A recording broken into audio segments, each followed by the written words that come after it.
Bismillahirrahmanirrahim. Assalamualaikum warahmatullahi wabarakatuh.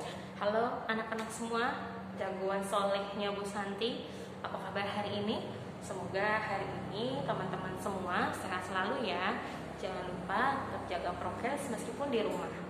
Ya, hari ini kita akan mulai belajar tematik. Sebelum belajar kita berdoa bersama-sama ya. Istidadan. Bismillahirrahmanirrahim. Allahumma aftah lana hikmataka wansur alaina rahmataka min khazaibi rahmatika ya arhamar rahimin. Rabbil zidni ilma warzuqni fahma. Allahumma la sahla illa ma ja'altahu sahla wa anta taj'alul hazna idza syi'ta sahla. Amin.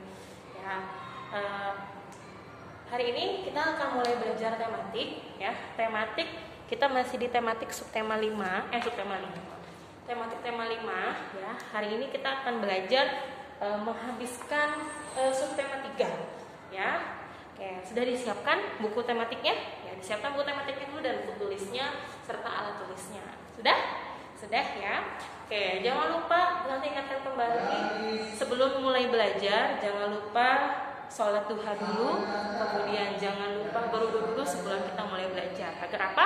Agar segala yang kita pelajari hari ini Allah berkahi dan Allah beri kemudahan untuk kita dalam memahami pelajaran hari ini. Oke?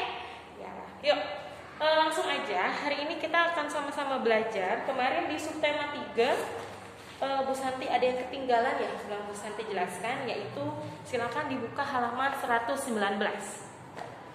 Oke, dibuka halaman 119 ya. Halaman 119. Oke, sudah? Halaman 119. Oke, nanti akan bacakan. Mencari tahu terjadinya hujan. Rasti berkunjung ke rumah pamannya saat liburan semester.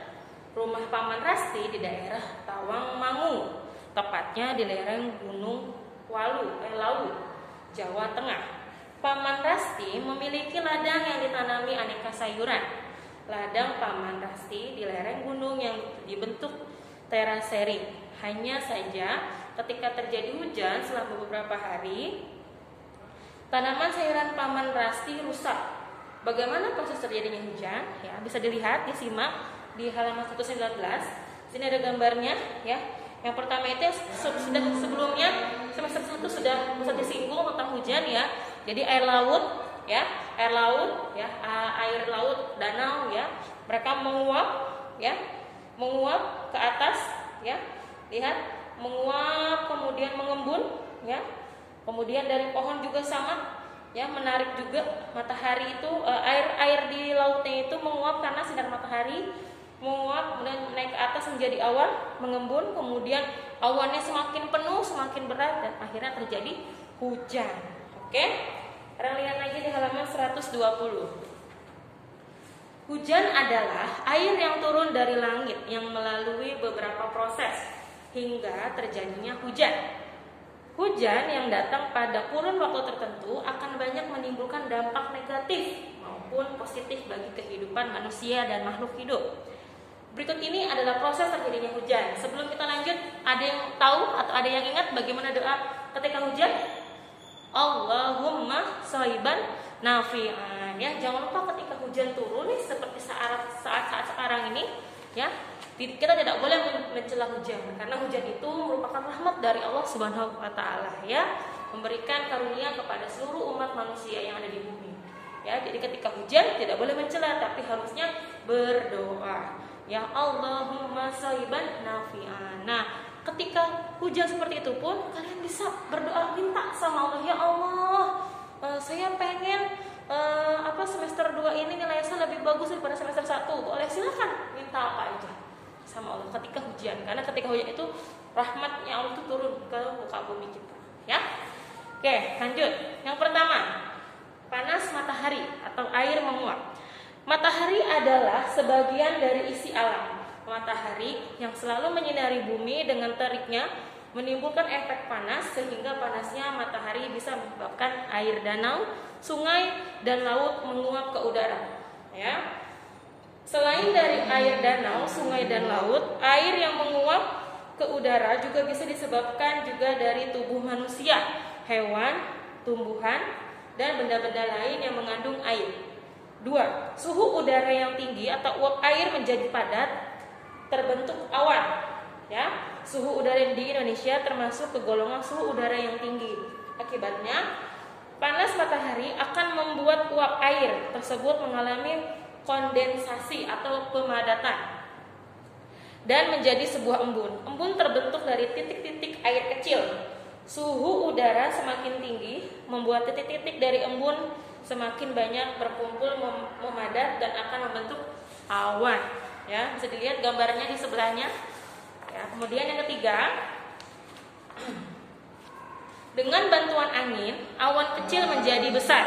Ya, jadi awannya menguap, kemudian mengembun, jadinya besar awannya, ya berat gitu kan, ya jadi hitam. Nah itu udah siap, awannya ingin mengeluarkan rintik-rintik hujan. Dengan bantuan angin, awan kecil menjadi awan besar. Adanya angin dari udara menyebabkan tiupan yang akan membantu awan-awan bergerak ke tempat yang lain. Pergerakan angin memberikan pengaruh besar terhadap awan. Awan kecil menyatu dan membentuk awan yang lebih besar lagi lalu bergerak ke langit atau ke tempat yang memiliki suhu lebih rendah. Setelah itu, semakin banyak putaran awan yang terkumpul, awan akan berubah warna menjadi semakin kelabu. Kelabu itu seperti mau menghitam. Udah kayak ungu-ungu mau menghitam gitu. Udah seperti mau mendung ya. Setelah yang keempat, setelah awan semakin kelabu, titik-titik air semakin berat dan tidak terbendung lagi, akan membuat butiran-butiran air tadi jatuh ke bumi sehingga terjadilah hujan. Ya, seperti itu. Ini adalah teori manusia.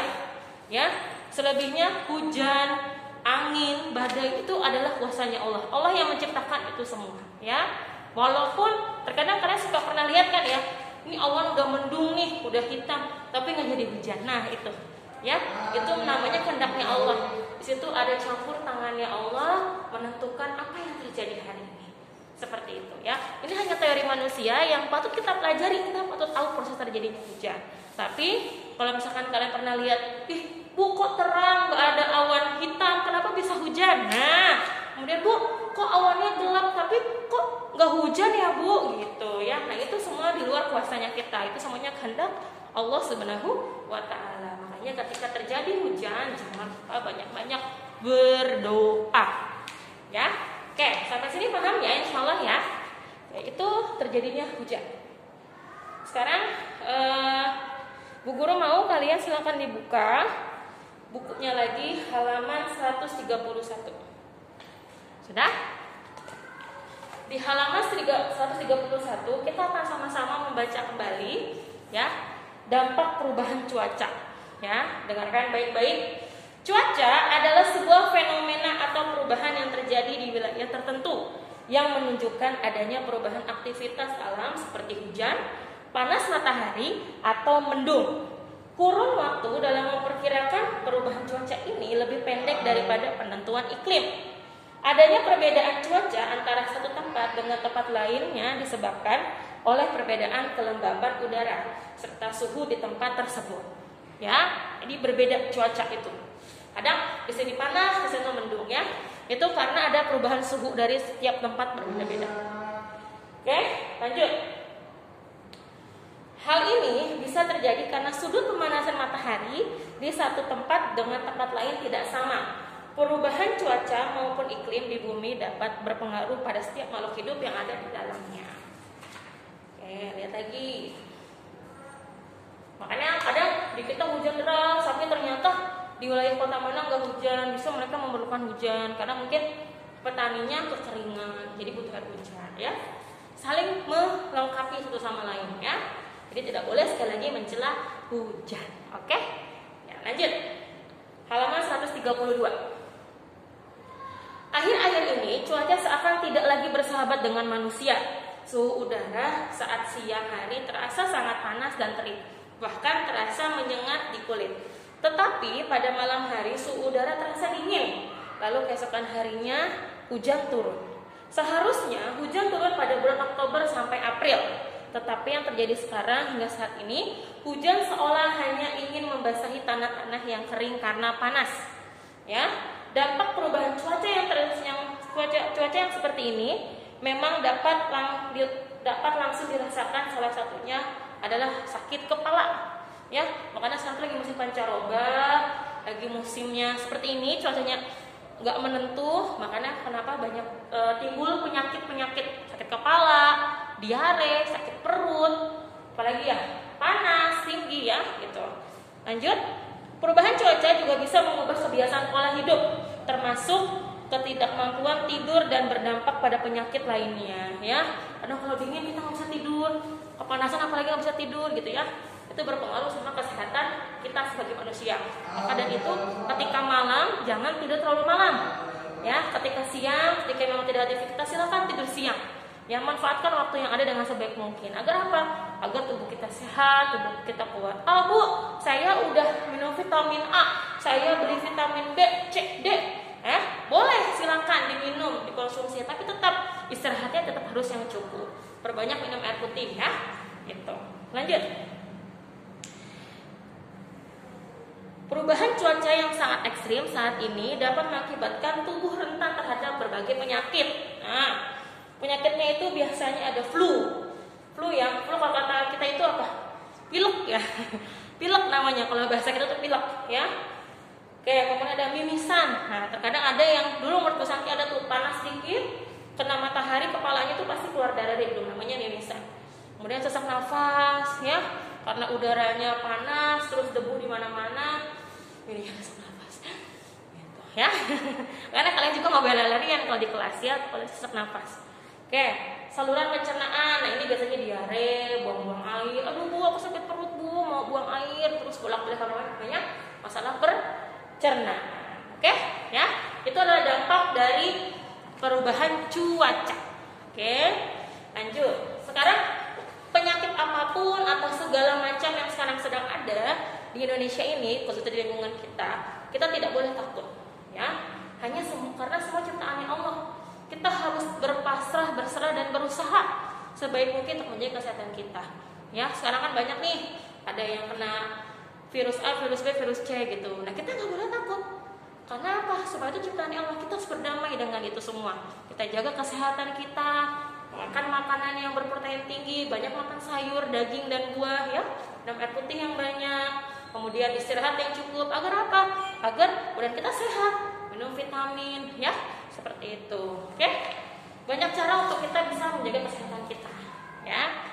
Kemudian lanjut, dilihat halaman 133, di situ ada tabel ya. Jadi tadi Bu Satu sudah bacakan wacananya di sini ya. Nah, Bu Satu sudah menemukan beberapa kata ya, beberapa kata kosakata ya. Dilihat di sini ada tabel, cuman mungkin nggak nemu banyak. Kalian bisa tulis masing-masing ya. Kosakata yang pertama, seperti yang pertama itu contohnya lembab. Lembab maknanya mengandung air. Nah, kalimatnya ruang